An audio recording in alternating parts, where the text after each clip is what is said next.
This August 26th, 2014 regular council meeting. We have a prayer moment of silence reflection by Council Member Walter. Thank you.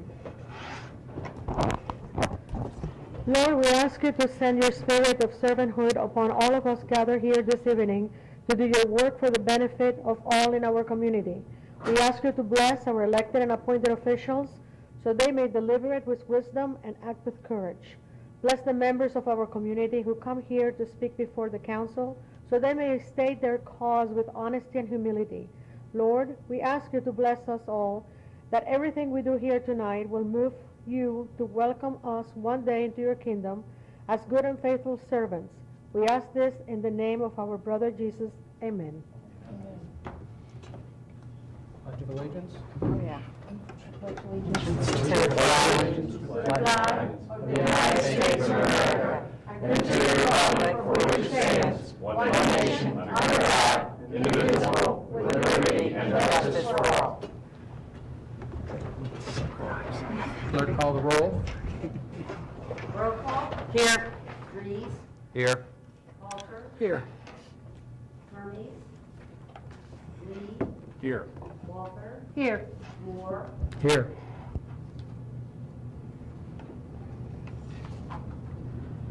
Mr. Mayor, I'd like to amend the agenda to include an executive session just prior to adjournment for the purpose of discussing the potential purchase and/or sale of real estate, and state that there will be no action taken tonight after that executive session. Okay. All right. We have approval of minutes of the July 22nd. Joey, second Oh, his amendment. Yes, sorry.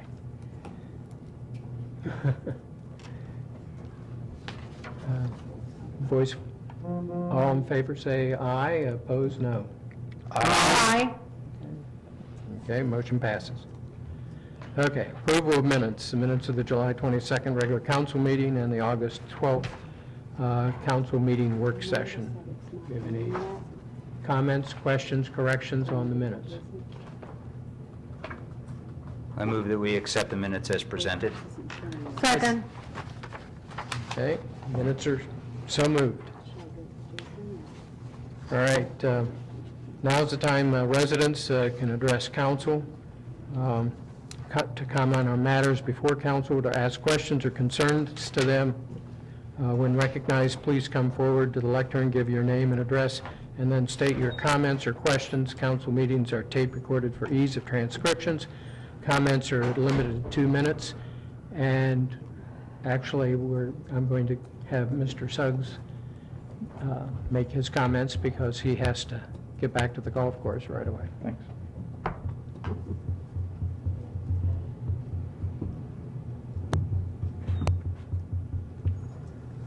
My name is Joel Suggs. We're at 33 Deer Hill Lane, and I'm here with props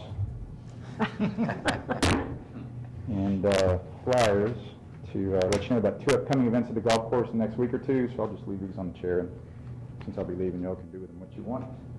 I'll take a few yourself. The first event is the Skyline Par 3-Way Cincinnati Golf Championship. So that is for more avid golfers, probably. You've all been invited to that, as well as several other 100 people have been invited. And then the second event, the following Sunday, September 7th, is a family golf scramble playing to our 8-inch holes.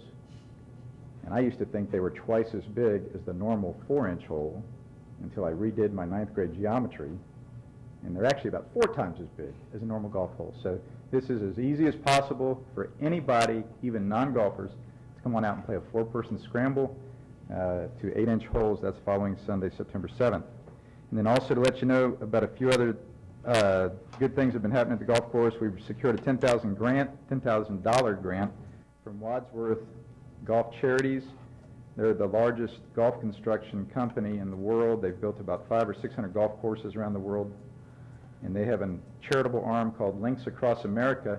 They've built about 16 starter courses in the last 6 years of their program since they initiated it. And they've helped just 2 or 3 or 4, I think, existing courses around the country, and we're one of the ones they're helping. And so some of the interesting looking holes that have trees in the way of the greens will be worked on soon. The second good thing that's happened lately, two of the Ohio State PGA professionals who run the professional golf management program at Ohio State came down yesterday and played. We let them play early in the Skyline par 3-way, and they love the course. You can see their comments, very complimentary of the course and the facility on our Facebook page. We also have a YouTube channel with about 20 or 30 different videos on there for a year and a half. We also have a real good website that tells a lot about the course and its uniqueness. And then the last thing I'll tell you is, well, everybody, is that we're the first course in the greater Cincinnati area to have an official GCGA short course rating. We're not long enough to have a normal USGA rating where you could enter scores for your handicap, but now at Greenhills, we're the first one that they've ever done. They were very impressed with the course as well when they came out and rated it back in the spring. And so we have an official short course rating, so you can place legal wagers with your golf cronies, only to be kept in the enclave here of those scores. And they're actually on my computer. If somebody wants to use their computer, they can. But it's very legal and legit now. We're the first one in the greater Cincinnati area to ever have it done. So, as well as you can enter your work scores from other courses and have your handicap at Greenhills now. And everybody continues to say it's in about the best shape ever. They've seen it for about 30 years or so. And in terms of some financial facts, outside contractual services that are being paid to my company, our expenses are down $11,000 from last year, and we kept them ridiculously low last year. And so they were $18,000 at this point last year. They're $7,000 this year. And the revenue is about the same as last year. We've done about $12,000 through July 31st last year. And this year, if you count the promo we did right before Christmas for the memberships for this year, we're at $12,000.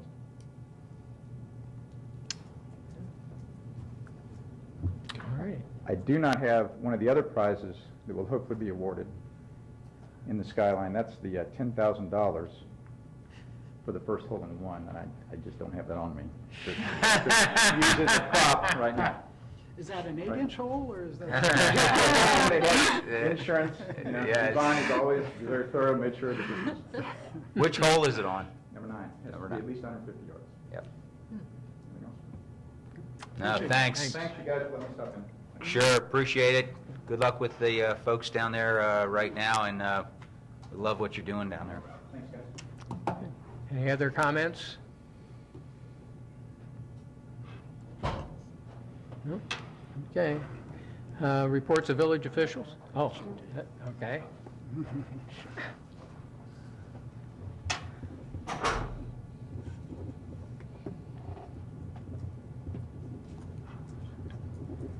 Well, good evening, Mr. Mayor, members of council.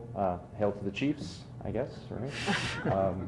I just want to say thank you so much for all the work that you're doing. Most of you know I've been on the campaign trail for over a year now, talking to everyone that I can, and we've been through Greenhills several times, getting to know the members of your community and learning the challenges that you face. Wanted to talk to you a little bit tonight about the local government fund. I know that has been a concern of Greenhills, specifically because of the nature of your community. If memory serves me correct, Jack, you told me that there's only 3 in the country like yours, if I remember correctly, where it's a unique community unto itself because it was designed a specific way, and it's kind of a unique treasure in our country and especially in our state. And we are working diligently as a campaign, but also talking with other members of the caucus to find answers to that issue next year. I'm relatively confident that the governor has a vested interest in working towards resolving that next year. And so I just want to let you know that I'm constantly looking at that, and every piece of legislation that will come before the House, I will diligently work on to find a way to incorporate that into part of that process to help you alleviate that issue. As always, my doors are always open. I view this, if I'm fortunate enough to make the Columbus, I'm here to serve you. It's not the other way around. So I'm accessible at any time, and please take advantage of that. I know the challenges that every community has in the district are so fundamentally different, and that's not even addressing the school issues that are on the western side of the district and the funding problems that you have here too. I know that we all want our kids to have the best possible educations, the best possible opportunities, and that's also going to require us to start thinking a little bit differently on how we educate and encouraging kids to go into vocational options as well. There's some great jobs in the city paying actually more than a lawyer, so I find that kind of interesting, but some good trades that will pay better than we do schlepping it out in the courthouse and across the county. So there's great opportunities in our city and our region, and I really want to help be that conduit for you and to help you connect the dots with Columbus. I know it seems to be a city far removed, especially for our region of the state, and one of the goals is to reconnect us with Columbus. So we've got an active voice and an active person down here fighting for the things that are important to our communities and to the people that live in the streets and the neighborhoods. So thank you very much. I appreciate the time, and I think I'm at 2 minutes, so thank you. All right, thanks.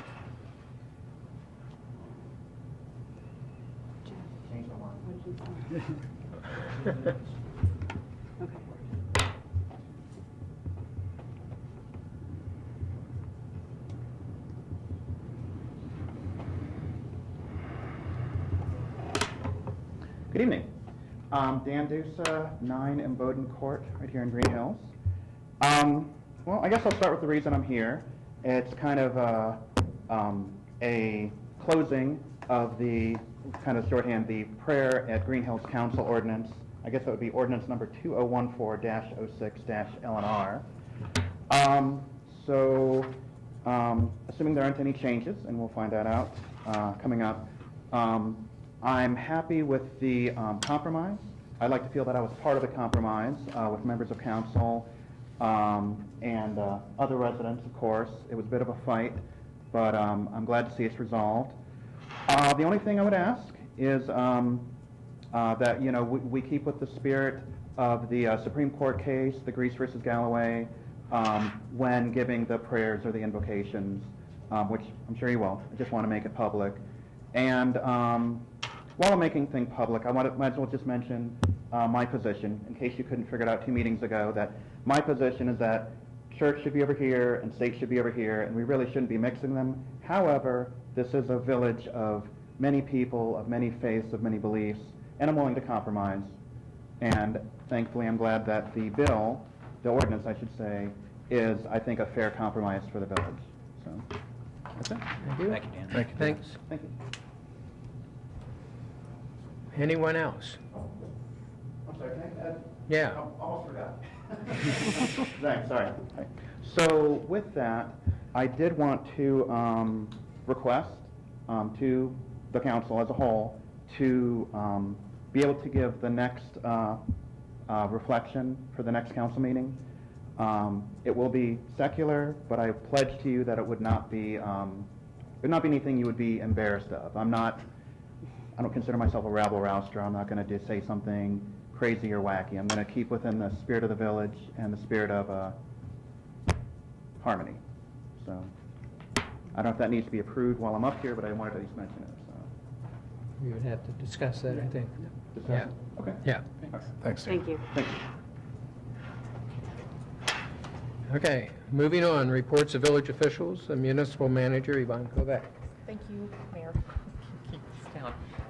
Just a couple of notes. I want to mention that our final movie of the summer is this Friday night. Hopefully it will not rain. The movie is Disney's Planes, so plan to be there at 8:30 on the Commons. And thanks to Doug for all his help, Jeff, who's there every time, and Waycross, who has actually donated for the season the screen and some of the equipment that we use. So it's been fun, but we would like to get bigger attendance, so we're hoping you'll come out this Friday.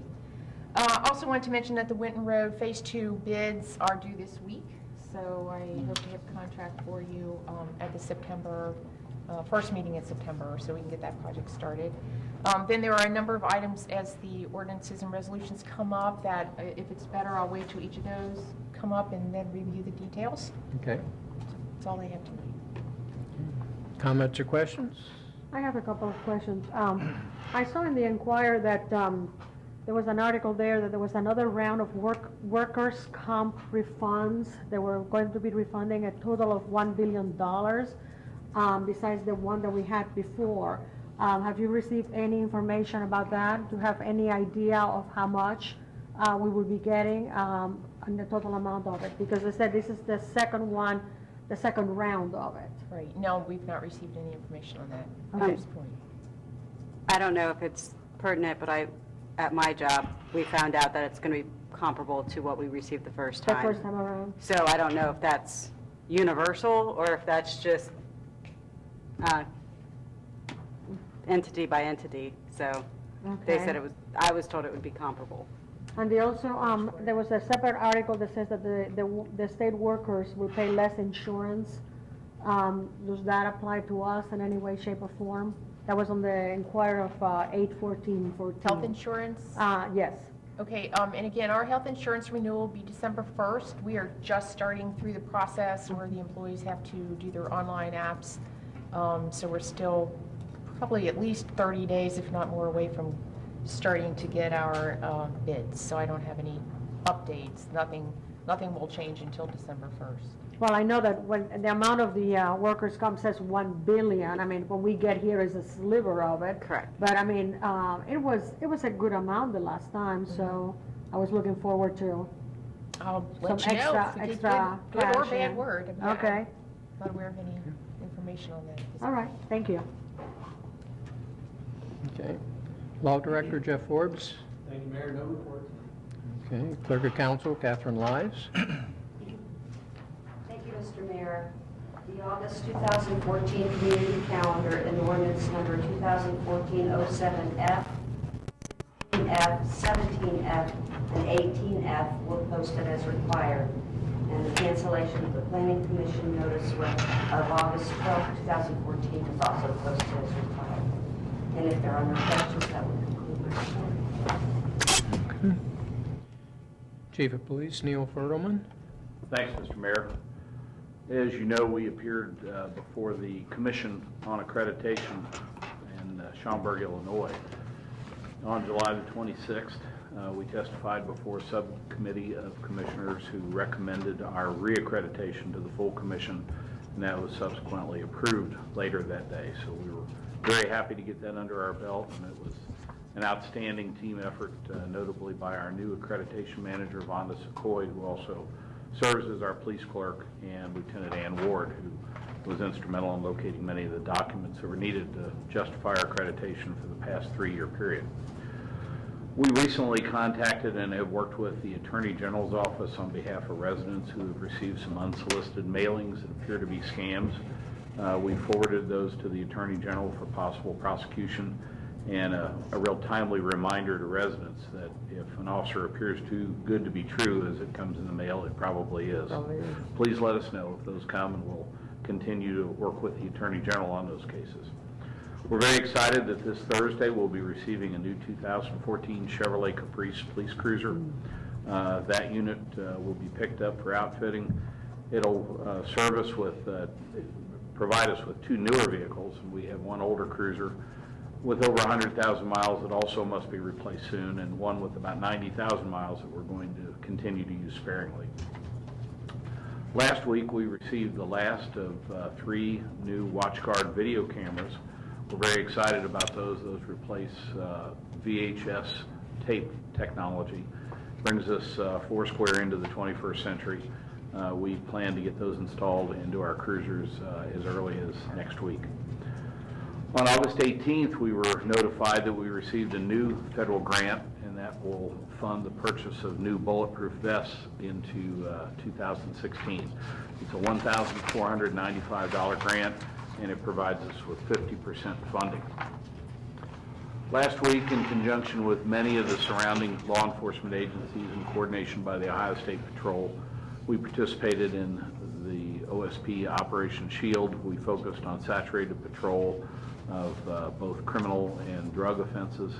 That activity, which occurred last Thursday and Friday, resulted in 4 arrests, 9 citations, including an OBI arrest, 3 citations for driving under suspension, and the confiscation of an illegal firearm. At the end of this week, Sergeant Lukes and Officers White and Tricase will be attending a defensive tactics school held at Forest Park. And that training is free and will be a train-the-trainer course. It's being conducted by the Ohio Attorney General's office. Later on, in just a little under 2 weeks, we will be scheduling or conducting an entry-level exam next door at the American Legion Hall. That'll be on Saturday morning, September the 6th. We currently have one vacancy, and we're looking to establish an eligibility list to find some outstanding officer candidates. Speaking of outstanding officers, we received notice from Forest Park of the work of officers Cameron Guilfoyle and Mike Spinelli on the evening of August 11th. Sergeant Carr of Forest Park Police wrote that the officers performed admirably. Their work ultimately led to the apprehension of a person that was being chased in a rolling disturbance. After subsequent investigation, Officer Spinelli located the person that was in possession of a stolen motorcycle from Norwood, and he was fleeing from the family of the owner of the motorcycle. And he was attempting to run back to his truck when he was apprehended, and in that truck we found a loaded .45 caliber pistol. So Forest Park was notifying us of the excellent work that the officers did. And right here in Greenhills, you may remember that last month we had a rash of thefts overnight in the I and some in the J sections. Those involved a credit card, several GPS devices, several other items. Officer Tony Patton worked that case and pursued several suspects diligently. He used phone records, computer records, surveillance videos, found that this theft extended all the way over to Blue Ash, and our agency was the one, through Officer Patton's efforts, that was able to solve the crimes. There were 2 adult arrests made for receiving stolen property and obstructing official business, because in Officer Patton's earlier interviews with one of the suspects, some of the stolen property has been recovered and is going to be returned to the victims pending the conclusion of the case. And it was great work by Officer Patton in solving this. During the month of July, we investigated 7 accidents, 5 crimes, 208 other incidents. We made contact with 877 persons. 207 of those were dispatched or received by telephone, and 670 were self-initiated by our officers. We provided assistance to the public in 161 instances and assisted other departments 53 times, and ended up towards the end of the month making 46 criminal arrests and 81 traffic arrests. Very good. Comments or questions? First of all, I would like to congratulate the chief and the police department for the re-accreditation of Kalia. Gone through different episodes or investigations or steps of it with you, and so congratulations. Thank you. Second, I have a question. Recently I've been seeing in different articles a reoccurring theme of reevaluating the curfew for minors in different areas. The most recent one was in Green Township. Before that was in Mount Healthy. Do you care to comment whether or not we need to revise that, or you are comfortable the way things are, or what do you think?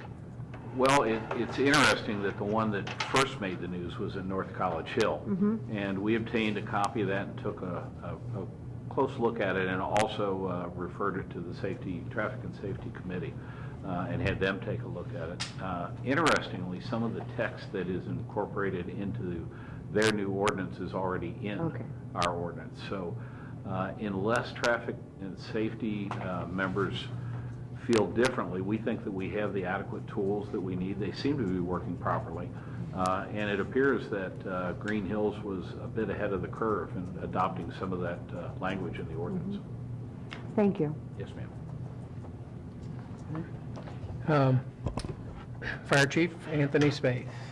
Thank you, Mr. Mayor. Just some broad numbers here. Through the end of July, we've made 428 runs. That's versus 387 last year. So our run volume is up 11%, and we're doing that with fewer people. So we are busy. Just a reminder of a couple things. Tomorrow night is the concert on the Commons that we are sponsoring. I think the dates have shuffled around a few times because of weather and other issues. So tomorrow night, weather permitting, that is the concert that we're sponsoring.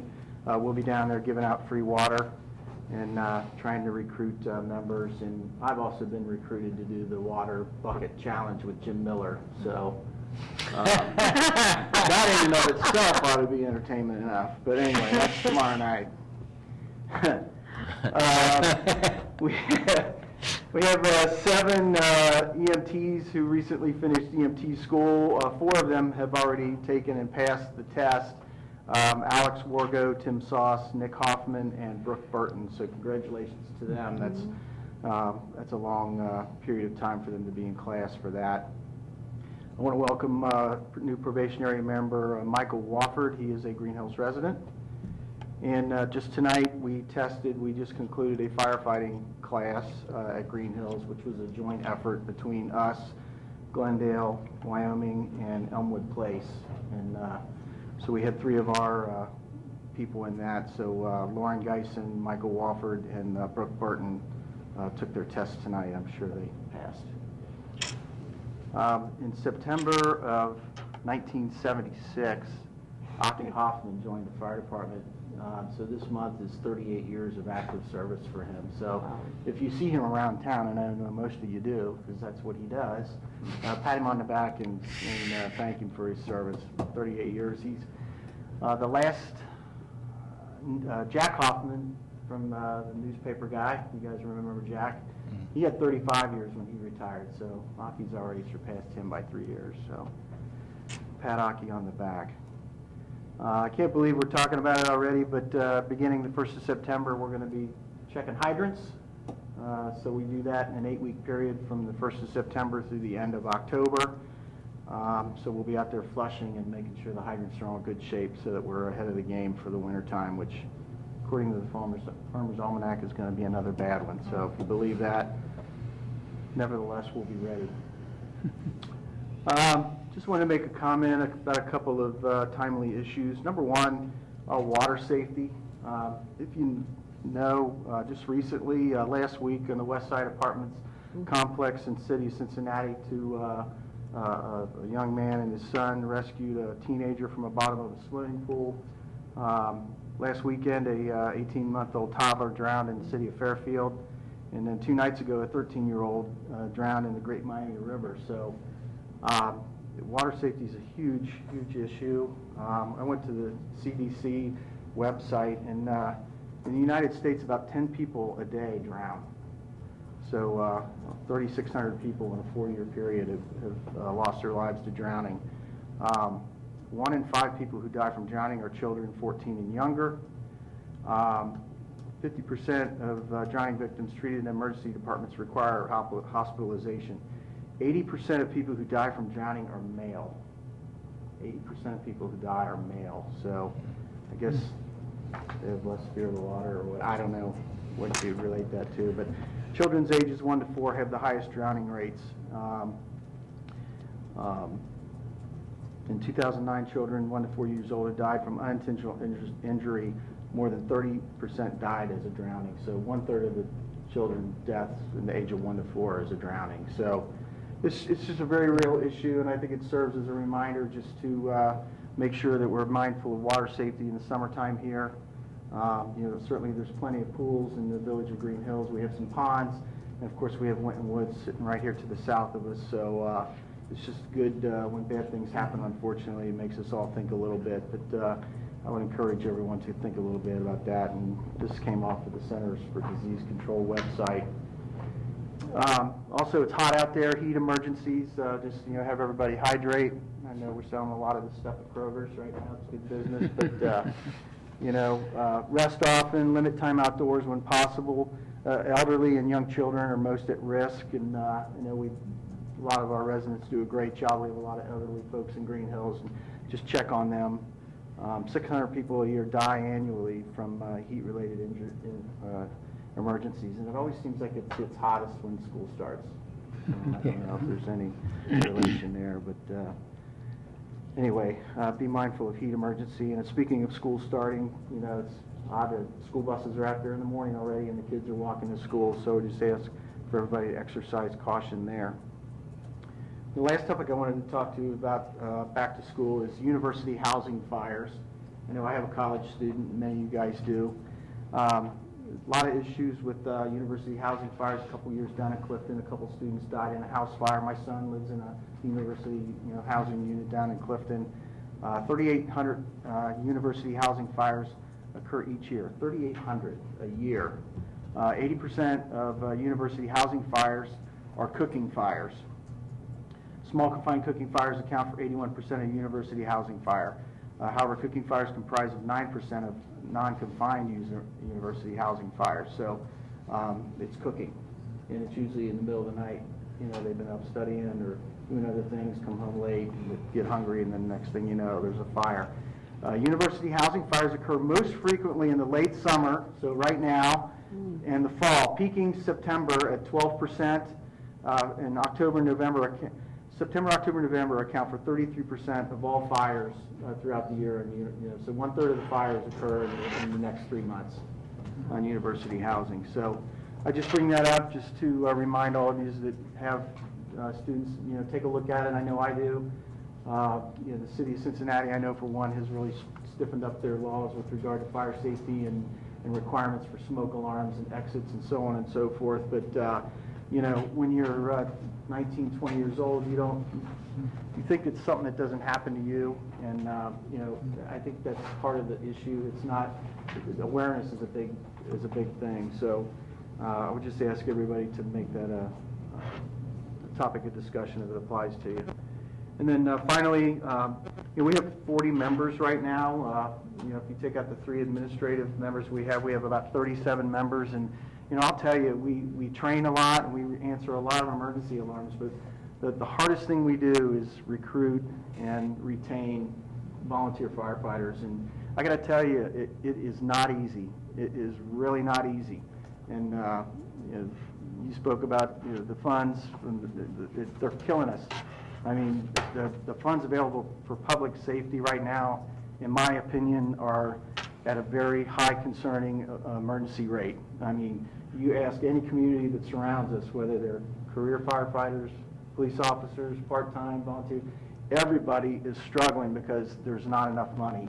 And, we certainly have, we're competing with those same individuals, You have to have the same amount of training to work for the Greenhills Volunteer Fire Department as you have to be a career firefighter in the city of Forest Park or wherever else. So, I say that because we do a darn good job, but I got to tell you, it's not easy. And we're about 10 people short right now. So we're looking for young folks, people who are committed to the community that live here, that want to serve.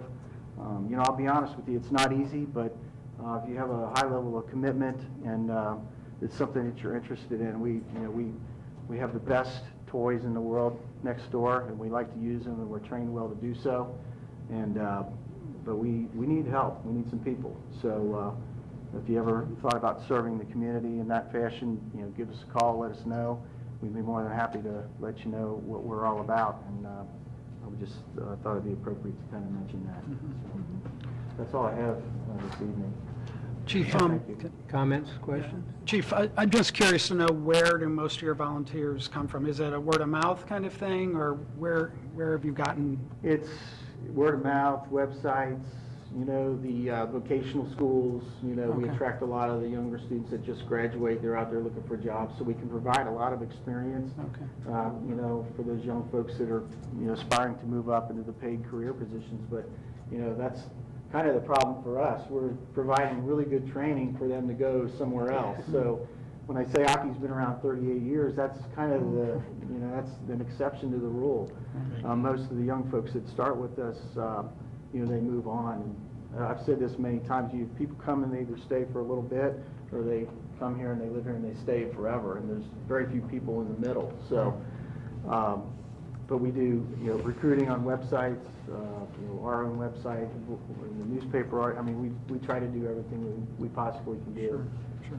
And then one other comment.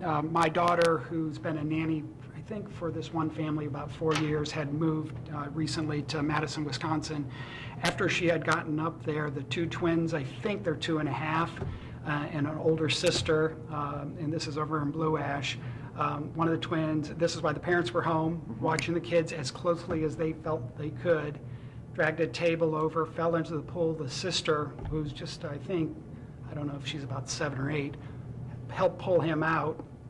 And one of the guy, there was a friend over, and he had just taken a CPR course.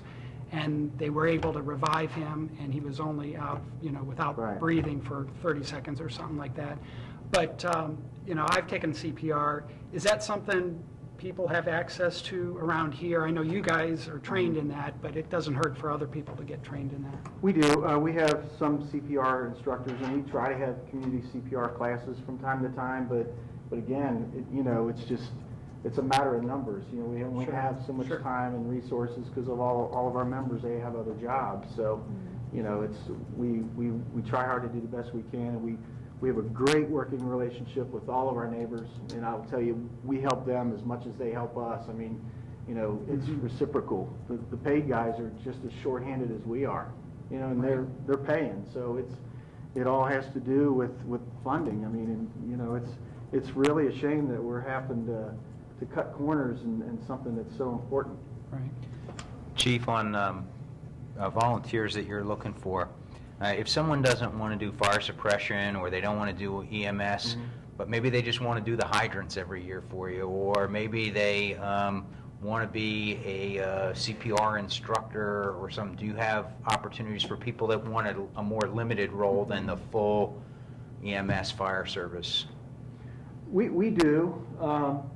We have more of a need for the people that can make the fire and the EMS runs.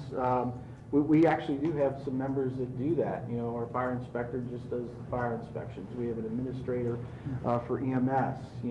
Joy does all of our recording for us, does a heck of a job. I mean, she saves us literally hundreds of hours a year just in administrative work and transmitting all the data to the state of Ohio that we have to do. So we do have some of those positions available, but the greatest need is for people who are willing and able to be firefighters and EMTs. Yep. And I might make a comment. Joy is a Hoffman, and Aki has done his fair share of recruitment by having his family be in the fire department involvement, and now adding to his grandchildren. So I noticed you mentioned Ben Hoffman. Yeah, Nick, rather. Yeah, he's Aki's grandson. Yeah. So some of we have a lot of, that's a great source of recruitment is family members. And I don't want to scare people. I mean, when the whistle blows, we're coming. But, I just kind of want to relay to people just how difficult it is. It's just not easy. Maybe we can talk about it at a work session. I don't know if it warrants a one call, just to let the community know, or if there's anything we can do. If you've got any practical step-by-step things that we can help. I know that you guys were at the Harvest Fest last year. I don't know if that panned out for you guys at all, but you're always welcome to any of the events. And I know the kids enjoy the trucks, but hopefully getting in front of the community helps in that way of getting more volunteers. But just let us know. Yeah, I would appreciate it. Okay, moving on, Mayor's report. And the audited court receipts seem to have disappeared in this big stack of paperwork I have, so I'll, at the next meeting, give the court receipts information out. I received a letter from the ISO rating service, and they rated our building code effectiveness program, and we are, for our building department, Class 3 rating for commercial and industrial properties, and Class 4 for 1 and 2 family residential properties. I'll let Yvonne put that in the file. Maria and I went out and looked at plantings in the community of houses, and we went through the town and ended up with more than a third of the houses looking great, but I got to thinking we couldn't afford all the awards that we planned to pass out, which are small awards, but we still have to buy those placards, and we were at almost 500 houses So we recruited Jeff to go out again. And So if you didn't get an award, it's my fault. So that, it got pared down to about 200. So we'll be putting together a list, if I can recruit somebody down in the office, if they're not overwhelmed down there with work. If we can squeeze this in, make up the list, I'll send it to the Journal. And Jeff has agreed to work on the award certification, and then we'll have those distributed. And I talked with Fred about what he had done, but it got lost when the computer crashed. So we'll create a new one. And then one other thing, I just wanted to mention that I hadn't been here for the last month, so I'm having to be retrained. The last meeting I missed because it was a planned vacation, and the regular scheduled meeting that I missed a month ago was because my older sister died back in West Virginia, and I had two sisters. I still have one surviving, but they were 8 and 10 years older than me, and so they spoiled me rotten as I grew up as a little kid. And so you hate to see that. Those things happen, though, so that was why I wasn't here. Okay, moving on. Does anybody have any comments or questions of the mayor? I just wanted to present my condolences for your loss. And when you have the certificates ready, count on me to go house to house to deliver those. And Okay. I don't know, perhaps if anybody else is available, we can all help We'll out. door it out. We can always divvy it up. Yep. Yeah. Okay, that's fine, yeah. Always And do. if their flowers die, do we keep it or get the heat? Yeah. The heat is working on them now, but I can't believe the amount of rain that we've gotten up until the last couple weeks. Right. Yeah. And, We've had a very nice summer, Yeah. temperature-wise. yes, right. Okay, committee reports, Recreation and Cable Television. Mr. Hermes isn't here. Do you have anything to add for the group? No, I'll just cover some of it when we talk about Okay. community development. All right. Services and Streets, Councilmember Walter. Hi, I had a Streets and Services committee meeting last afternoon at 5 o'clock yesterday. So there's a couple of things that I would like to share with you. The maintenance building is done. There's no question about it, and that looks very nice. So I'm very happy with that. The street paintings and the stop bars, the school zone, crosswalks, all of that has been completed. We had a discussion of the service department truck fleet, if I may. And we discussed the mileage, the purchase dates, and so forth. We have some that are from 1992. We, meaning Mr. Mayor and I, decided that there's what it looks like two particular things that are in great need. And it depends on the village manager what you would think is the number one or the number two. And we thought that one of them was the truck with a snowplow, or the leaf pickup that we have that is also seems to be in a problematic condition. And I urge council when the time comes that little by little we are going to be able to afford certain things as we sell some of the village-owned property. We were able to get one of the police cars, and maybe the next time around we can figure this one of these needs to be met. And I also heard there was a second police cruiser as well that was needed. So maybe little by little we can do that. I attended the community day at the pool, and the rain stopped, or started rather, because there was a few drops in between. Mr. Dries was there with Mrs. Dries, and of course Mr. Halter was there, and it was a really good time held by all. And the suggestion of having the food on the shelter was very, very nice. It worked out very nicely, and the gate was open, and all the community members that were going to eat, they just separate themselves from the water activities and so forth. So now it was the last hamburger when the rain poured in. So that was the perfect timing on our part on that. On behalf of Greenhills, I was asked, I don't know how they got my name, but I was asked to speak on behalf of a candidate for the Supreme Court of Kentucky.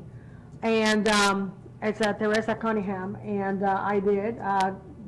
Somehow they found my name, the public official, and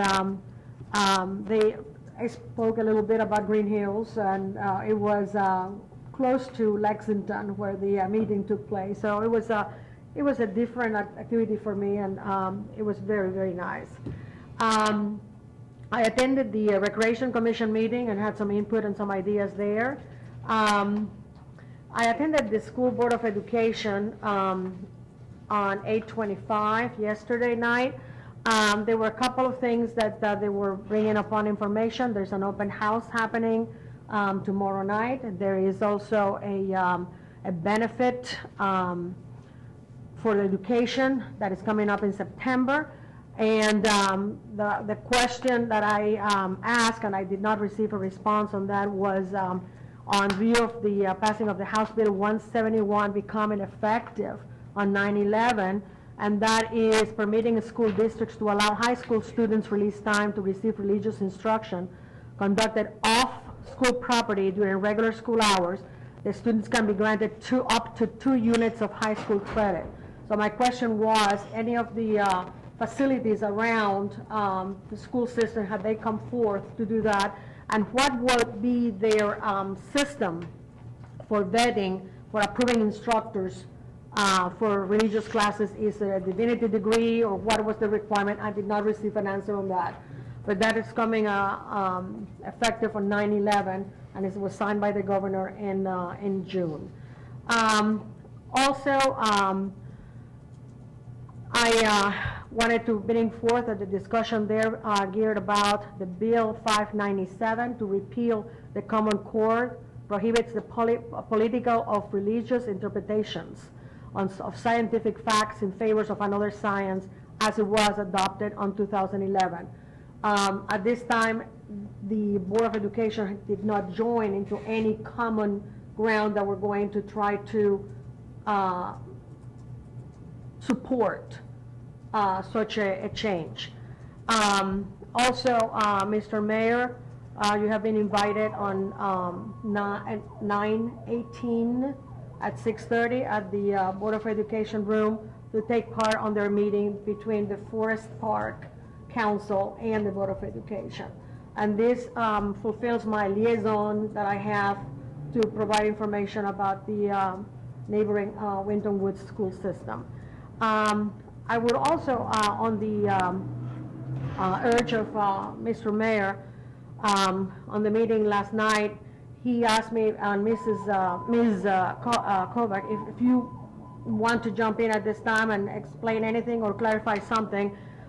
He wanted me to announce that once that you have your recycle bin or your garbage can that has not been picked up, as long as you alert the office and leave a message, even though it might be after hours, as long as the office gets the message the following morning when they come in, you will not be cited. And the instructions is that they will contact Rumpke for you, and you would have to leave either the trash can or the garbage bin, the recycle bin, right where it is, so they will come and pick it up. And you will not be cited on that. Is that correct? That's correct. Okay, did I word that correctly for you? Right, and we take calls when somebody gets missed, and we instruct them to leave it out for 48 hours, because Rumpke can't ensure exactly when they'll get back, but seems to work quite well. Also, I do want to clarify, we never cite anybody immediately. We still just very much send, they're not even warnings, they're just kind of informational, like, this is a violation. And in those instances, it's usually the can is empty and it's still sitting out. Sitting outside, okay. It's not a case where they didn't get picked up. So yes, that's But it's perfectly okay under your authority to say that for 48 hours, it could sit there until it gets picked up? Yes. Okay. I have a question on that. Should the resident contact Rumpke directly themselves, or are we going to use staff to call Rumpke on their behalf? And I don't know how frequent this happens, because I asked, I'm embarrassed to say, my wife brings the cans in. She likes to do that, I guess, and I appreciate that. But I asked her, I said, we've lived in the village almost 30 years. Have we ever not had our garbage picked up? She goes, I don't think ever. And so how big an issue is this? And then do we want to use the time of staff to do it? I don't think it's a big issue, and I think it works well for our staff to call Rumpke. And, Okay. and in addition, when Rumpke is making their rounds for the recycling, they stop at our office to see if, like midway through the day, to see if we received any calls Okay, of anybody. great, good. And then if it's in the later half, they wait and get the message to come back. So I think it's worked quite well. And Okay, it's not good. I know Rumpke that we're is contracting very with them, and if we're not accommodating. satisfied, we need to be aware that I we think shouldn't they're be doing a great satisfied. job with But it. Yeah, I every didn't now want and then our it's- staff to spend an inordinate amount of time It's not. calling on behalf of people. Okay. You Thank don't think there's a moment right now that we should bring that up at work session or anything like that? I really don't see that it's an issue for us. Okay. It's just random every now and then. Usually it's a case where a car maybe has blocked a recycling can if somebody has to call again, but it really does not happen very often at all. Okay, and just want to let everybody remind them that please do not forget when you renew your license plates, make sure that it says Greenhills 45218. I always heard that reminder, and this past May, my information there did not say Greenhills, and it had a different zip code as well. So it may not happen for a long time, and then suddenly it does happen, and these are monies that are sent to us in here that we can certainly use for other things. And Mr. Mayor, just for your information only, I just wanted to let you know that the prayer that I have chosen, it's not just by luck. It's the prayer that caused the lawsuit in Greece, New York, and it was the one that the Supreme Court voted 5-4 that it was an okay prayer to say. And Okay. that would conclude my report, and thank you very much. Okay. Any comments or questions? Okay, hearing none. Community Development, Councilmember Halder. Yes, the Community Day at the Pool, we were concerned about the weather, but it was a nice lot of hot weather, which goes well with pool action. In the beginning, we called it Community Day at the Pool Light amongst those that were volunteering, but I don't think it came off that way. It really was a nice job. I believe it was your son that helped us out with the speakers and the microphone, and we had good music there.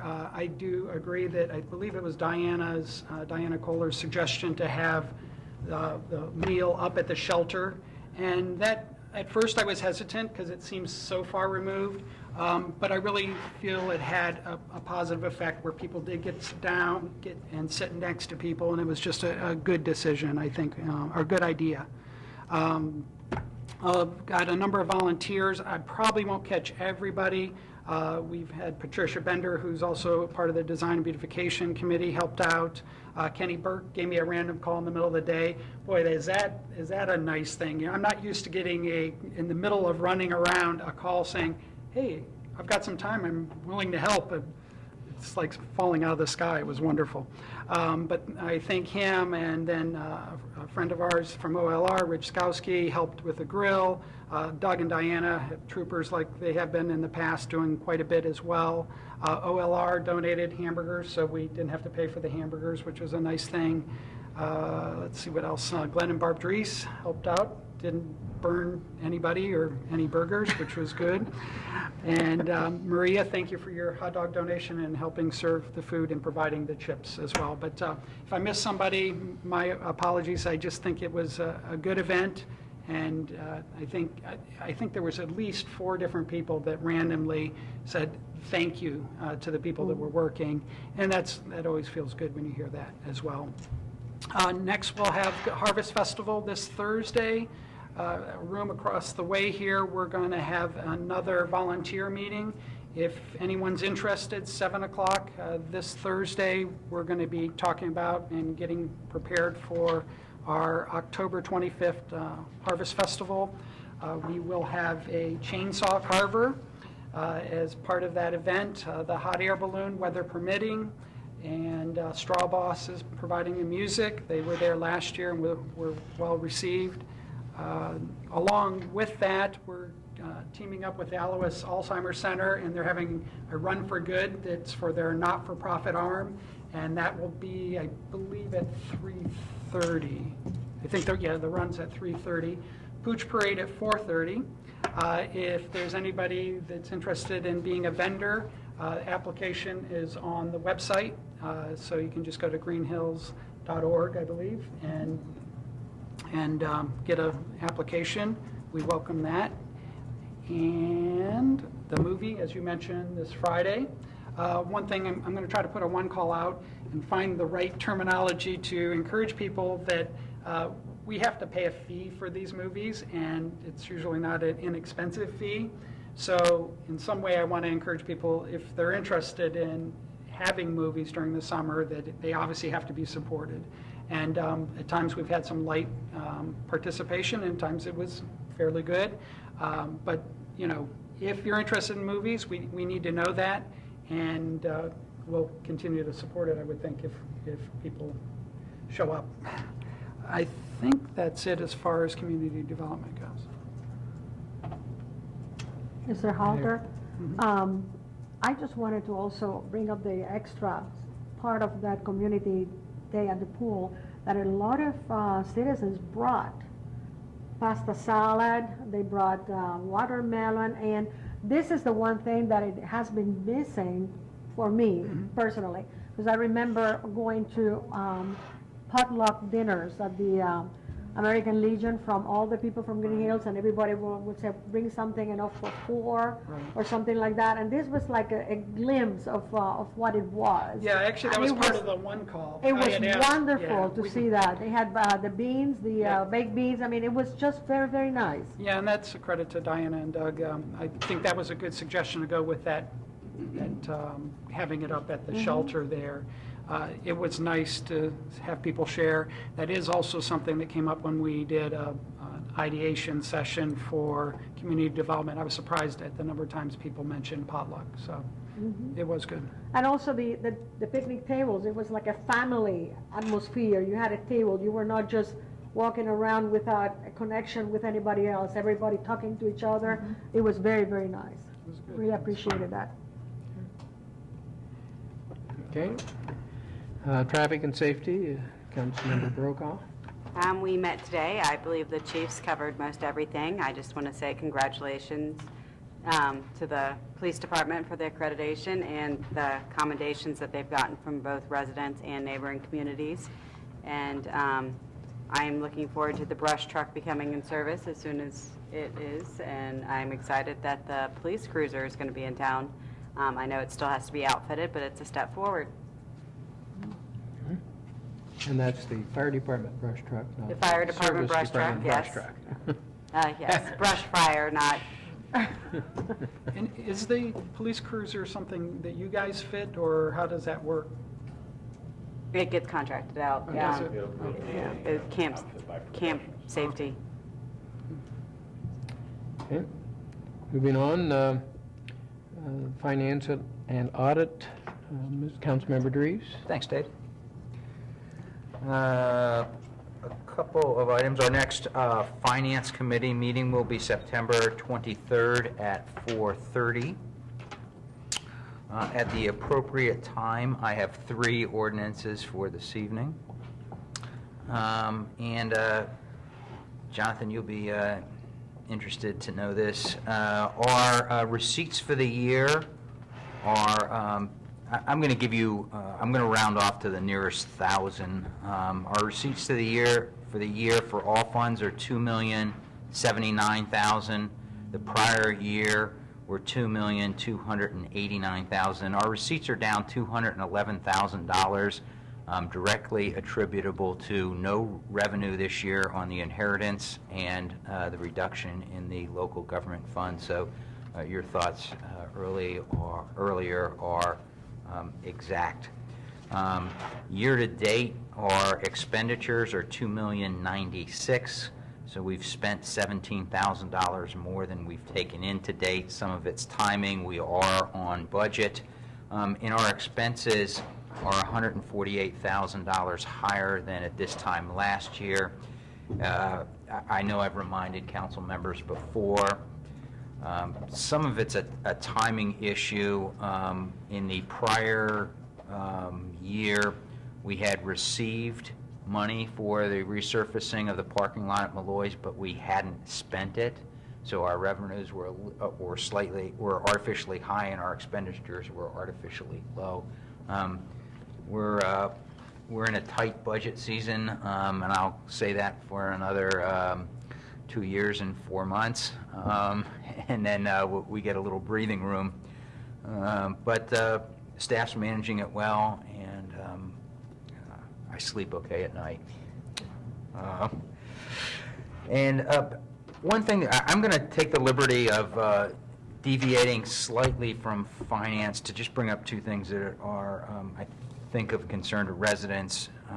At our prior work session, we had the village arborist here. He's a phenomenal resource to the community. He is very, very knowledgeable. He speaks so that all of us can understand what he's saying. We have a pretty significant tree canopy here that's a very important distinctive for our community. We allocate money every year to prune. When trees need to be removed, they're removed in a replanting. So he took us through that whole cycle, talked about trees, street trees, and one of the things I want to remind residents of is that when we replace the trees for a year or 2 years, we put the water bag on them and we fill that up. But a 3-year-old tree still needs some extra love and extra water, also, especially this time of year. And I'm not an arborist and don't even play one on TV. And I asked him, I said, can you water a young tree too much? And he said, when you're at that 3, 4, 5-year stage, and one on my street looks a little heat stressed right now, he said, no, not really. So find some water and get them on the trees, because they provide innumerable benefits for our community. And then the other item that I want to deviate from finance and audit is the one-call system. You've heard it mentioned several times tonight. If you're not on that, I strongly recommend that you get on it. You will know more things about what's going on here, recreational-wise, and what our community has to offer. And so any residents that are not on that, I would strongly recommend that you call in. And it's not burdensome. You're not getting a call every day, but things that are going on in the community, you can get them into your calendar, enjoy things with your friends, families, and neighbors. Any comments, questions? I have a question. Have we set a date for the, to walk with the arborist? No, we don't. No, okay. And I thank Mr. Dries for filling in for me while I was gone. Happy to do so. And I'll make a comment on trees. For all of you that have cars, and a lot of the cars come now with readings on what the outside temperature is. See what the temperature is in Tri-County and then drive to Greenhills. So I was in Fairfield in Tri-County yesterday. It was 91, 92 degrees. By the time I got to my house on Bayham, it was 86 degrees. So all these trees in the park around us always keeps us a little cooler. So you save money on your air conditioning. Okay, Intergovernmental Affairs, Laws and Rules, Councilmember Lee. Thank you, Mr. Mayor. The scheduled meeting that was to take place yesterday was canceled and rescheduled for the following month due to the fact that I was out of town and we needed to meet up with Councilman Walther. So the next meeting is on September 29th, and the time that we'll meet will be announced at the next council meeting. So the items that were on our docket relative to looking at vicious dog ordinance regulations, we'll carry on to that, and village managers may mention she has a couple other things to throw on the docket, so we'll have a full report next month. So other than I have an ordinance to present for a second reading tonight, that's the end of my report. Comments, questions? The only question I had is on the dog ordinance. Will council get a chance to discuss that at a work session? Oh, absolutely. Yeah, because I had a couple ideas, because it's a tricky thing. Yeah. Good. We've discussed it briefly in traffic and safety as well. I just wanted to get the feel from our police chief.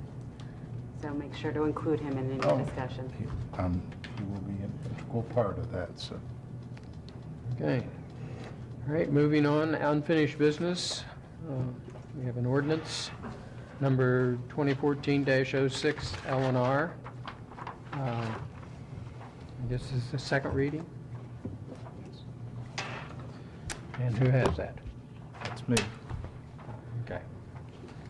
And rather than reading this in title only, I would prefer to read this in total. I think there's some important wording that needs to be heard. Ordinance number 2014-06-L&R, amending section 121.01 of the Village of Greenhills codified ordinance regarding Rule 2 of the Rules of Council.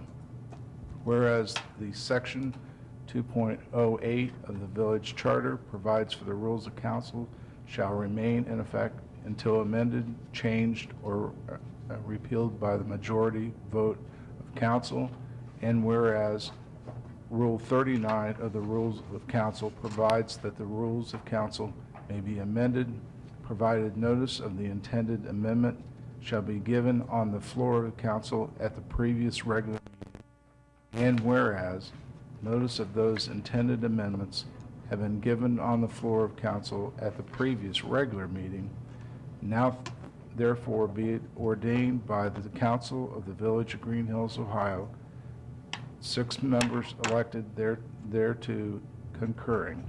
Section 1, that section 121.01 of the Village of Greenhills codified ordinance shall be amended as follows. Rule 2, mayor to call council to order. The mayor, or in the mayor's absence, the president pro temp, or in the president pro temp's absence, the vice president pro temp shall take the chair precisely at the appointed hour and shall immediately call the council to order. A prayer, a moment of silence, a silent reflection, or a word of inspiration may be offered, followed by the pledge of allegiance to the flag, and a quorum being present, council shall proceed with the order of business. A majority of all members elected shall be present to constitute a quorum to do business, but a smaller number may adjourn from time to time and shall have the power to compel the attendance of absent members by a call of the House. Section 2, that this ordinance shall be in force and take effect from and after the earliest date allowed by law. Mr. Mayor, I move that we accept this amendment. Second. Okay. Any questions? Discussion on it? We've discussed it a lot. Right. Okay. Roll call? Roll call. Aye. Dries. Aye. Halter. Aye. Hermes. Lee. Aye. Walter. Aye.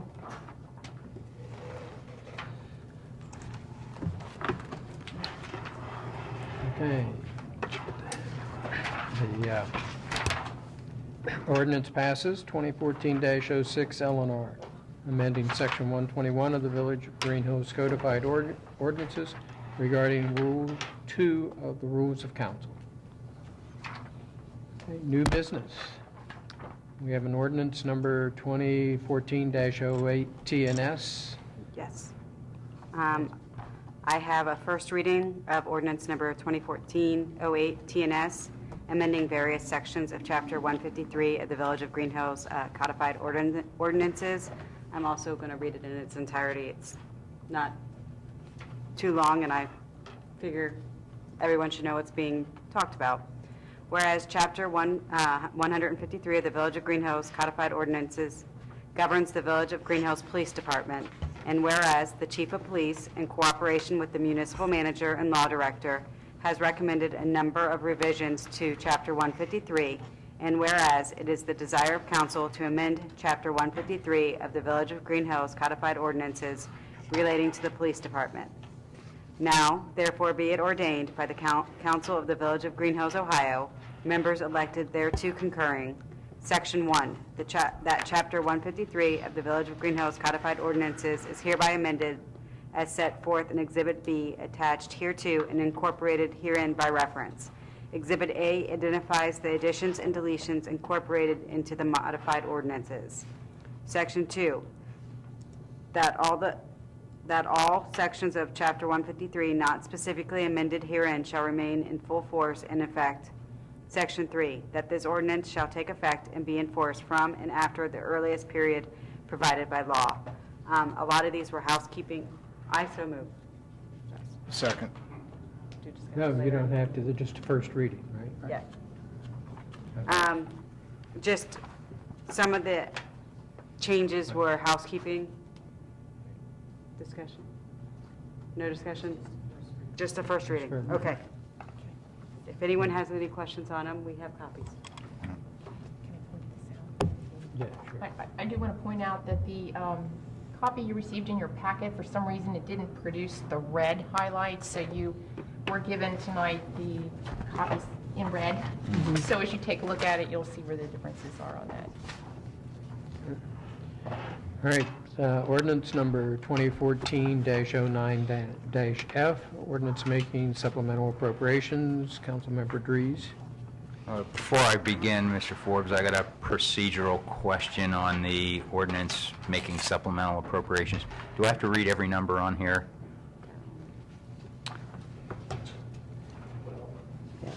You can suspend the rules and read it by title only, and then you can still provide an explanation of what it's about. Don't suspend And the rules, I've got to read every word. Okay. Mr. Mayor, I'd like to suspend the rule requiring reading the ordinance in its entirety. Second. It's been moved and seconded to do what? To suspend the rule. Suspend the rule, reading the ordinance in its entirety. All those in favor, say aye. Aye. Opposed, no. Ayes have it. Okay. Mr. Mayor, ordinance 2014-09F ordinance making supplemental appropriations. I move for the adoption of this ordinance. Second. Do we have any discussion? Yeah. This is certain increases and in a few instances decreases in the money appropriated. Let me just highlight a couple of them for you. In the part-time police salaries, that's an increase of $20,000. In the administration and supplies, an increase of $5,700. And in the tax collection fees, an increase of $17,000. There's something in the recreational area which is offsetting increase and decrease that nets out to zero. There's an increase of $4,500 in the police levy tax collection fees. And there's an increase at Spoils Field of $3,000. And then for contractual services for the swimming pool of $30,500. Yvonne, you want to give some color to a couple of those? Be happy to. Again, starting up the top, the part-time, that's simply a matter that more part-time officers were hired after we did the initial budget, so that's reflecting the increase in salary line there. Administration, we had a couple of major expenses there that we did not anticipate having. That's the need for some additional money in that particular account. One example is we got a really good deal to renew our phone maintenance for a 3-year price, saved us probably about $4,000, so we went with that, that kind of thing. Let's see, the tax collection, that's Matt, our new finance officer, is wanting to put tax collection fees in certain places, a little bit different breakdown than we had previously, so that's the reason you see that. In the and you'll see a number of them that are just the tax collection fees. We're just putting them into the accounts that where the monies are allocated when the tax money comes. Recreation levy, I had originally done like half and half in capital and half in contractual services. We are actually spending more out of contractual services this year, so we are taking some out of capital and putting it in there. So that's all within the recreation levy. Same with drug enforcement, taking it out of, actually in reverse, they are taking out of operating, putting in the capital, and that's for the cameras the chief was talking about, our match for that. Again, some collection fees, spoils, it's some additional appropriations because we have had increased business and sales there, so we have to account for the additional costs associated with that. The swimming pool, again, it's a transfer. Tax collection, and then cash. That is the transfer. Okay. That's it. Okay. Any other questions? What about the salt? Is that? Well, funny you should mention that. It's not part of this. Can we hold that just okay. till we finish this ordinance? Since it's not on this one. Yep. Okay. That was my question, whether that was. Oh, I'm sorry. Right. No, it's not. Okay. No. I have a question about the 30,000 of the swimming pool. Was this expected or? Right, that's a Okay, so transfer. you're just transferring from one place to the other for that? From transfer line into the pool fund. And what is the reason for the 17,000 of the tax collection fees? That's again, it's more the account where he's putting it to when we distribute it. I guess there's a fee that we pay to the county for that, and he's creating that account. In the past, it just wasn't spelled out as clearly. We were paying it before, we're not paying any. But not of the tax? We're not paying meaningfully any Okay. more or any less. We're just getting it in an account that's identifiable. Correct. Okay. Okay, it's been moved and seconded to pass ordinance 2014-09-F, ordinance making supplemental appropriations. Clerk call the roll. Reeves. Aye. Hopper. Aye. Lee. Aye. Walter. Aye. Prokop. Aye. Okay, ordinance passes 2014-09-F. Next, Mayor. okay. I have a resolution, 2014-24F, a resolution establishing a policy for controls for timely cash deposits. Whereas the Ohio Revised Code Section 9.38 requires public agencies to have a policy for controls for timely cash deposits, and whereas the Council for the Village of Greenhills has determined that it is necessary to establish said policy, now therefore be resolved by the Council of the Village of Greenhills, Section 1, that a policy for controls for timely cash deposits in accordance with ORC Section 9.38 is hereby established as set forth in Exhibit A, attached hereto and incorporated herein by reference, Section 2, that this resolution shall be effective from and after the earliest period allowed by law. Mr. Mayor, I move that we adopt this resolution. Second. Okay. Okay, it's been moved and seconded to adopt resolution 2014-24F. Any questions, discussion on it? Yeah, let me just make a couple of comments. We've always had controls in place for timely cash deposits. However, we're just trying to tighten this down some more. This is a recommendation by Matt, and I think it's a good recommendation. And this is for the protection of the village, but it's also protection for the people that handle money within the village, that they're operating within some defined parameters, and essentially that they're either deposited or with our financial institution, or given to the financial director no later than the following business day of when they're received. Deposited monies can only be delayed, or should only be delayed, if the deposit amount is under $1,000 and that the money is properly safeguarded by a lockbox or a safe. So we're just tightening some controls here. Okay. Roll call. Halter, Aye. Lee, Aye. Walter, Aye. Prokop, Aye. Reeves, Aye. Okay, Resolution 2014-24F passes.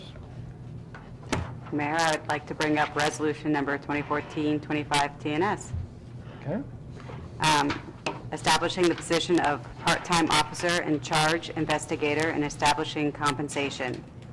Whereas the composition of the Greenhills Police Department may be changed as deemed necessary from time to time by a majority of the member of council, and whereas there is a need for a part-time officer in charge / investigator position within the Greenhills Police Department.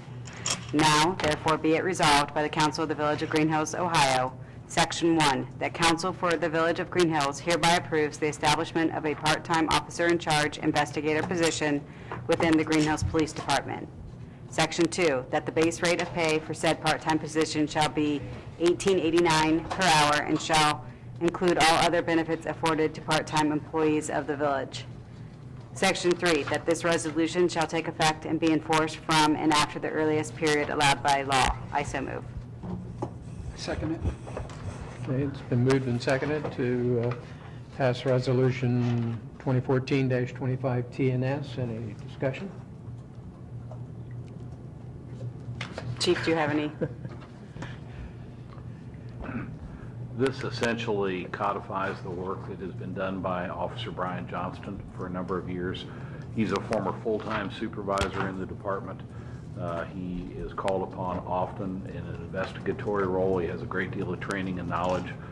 This establishes him as being the officer in charge when the chief, the lieutenant, or the sergeant are not available. It essentially compensates him in the amount of $1 more per hour. Okay. All right, clerk call the roll on Resolution 2014-25 TNS. Lee, Aye. Walter, Aye. Prokop, Aye. Reeves, Aye. Halter, Aye. Resolution 2014-25 TNS passes.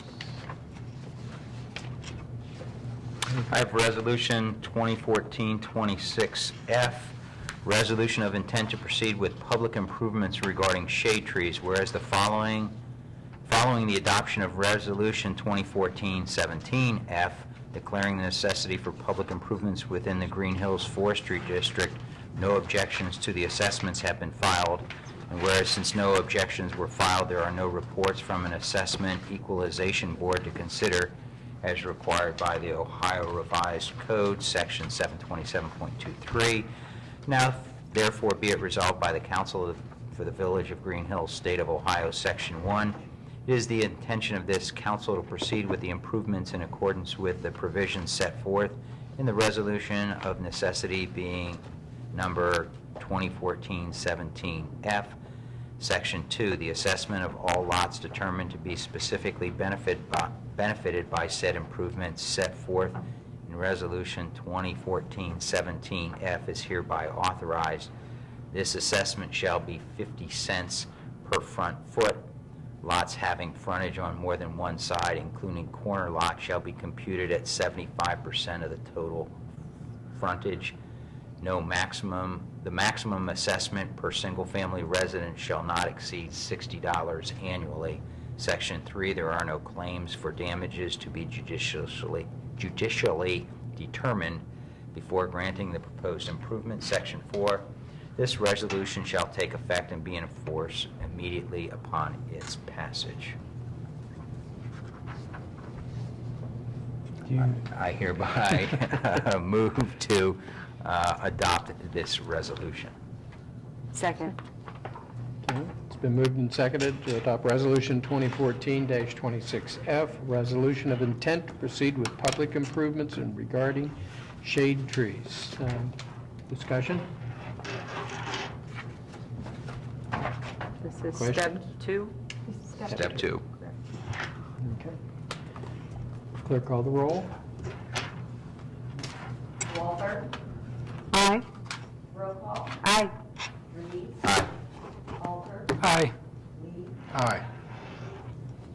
Okay, Resolution 2014-26F passes. Okay, do we have calendar? Yeah, I failed to mention in the finance report that September 9th is the tax day here where if you have Greenhills income tax that you have not paid in the past, you have received a letter, and folks from Rita will be here That's correct. all day. All day, yes. Last Monday of September, streets and services at 5 p.m. Traffic and safety, 5:30 PM on Tuesday, September 23rd, before our regular meeting. September 23rd, also at 4:30, is the Finance Committee. September 29th, intergovernmental affairs, laws and rules, time to be determined. Anything else? This Thursday for volunteers. Those that want to help out with the Harvest Festival are welcome to join us, 7 o'clock here at the municipal building.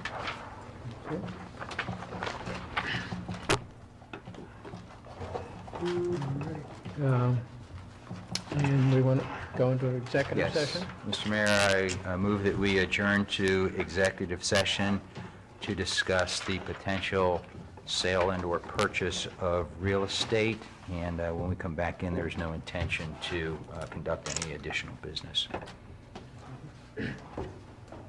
We need a second to do that. Second. Thank you. Okay. We will be going into executive session. Roll. You got a roll call. Oh, roll call. Roll call. Aye. Reed? Aye. Walter? Aye. Lee? Aye. Walter? Aye.